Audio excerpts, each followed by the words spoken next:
May dahilan kung bakit napadaan ka sa video kong ito.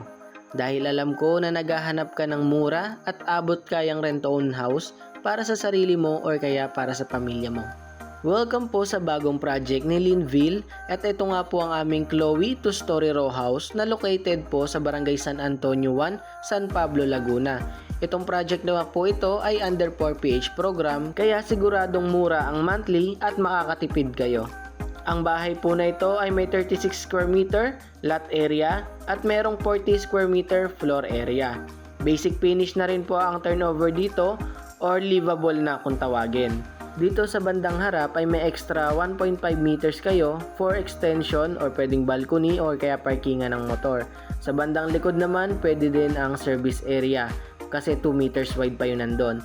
And then kayang-kaya din ang 2 bedroom sa unit na ito. And ito naman po ang sample computation para sa 2-story row house na ito. Andyan po ang kanyang lot area, ang kanyang total contract price, ang kanyang equity, monthly equity, at ang monthly amortization sa pag-ibig. If medyo hindi nyo maintindihan, pwede po kayong mag-PM sa akin directly para mas may paliwanag ko. Usapang location naman po tayo, kung gaano ba ka-accessible si Linville San Antonio.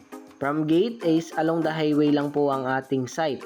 Makakasakay po kayo ng tricycle, jeep, and bus. 1 bus ride lang po ito pa Manila. And then 5 minutes away papuntang expressway sa SLEX TR4. Sa public market is 8 minutes away lang. May walking distance po dito na Talipapa, elementary school and high school. Sa tapat din po ng ating gate is merong itinatayo na hospital.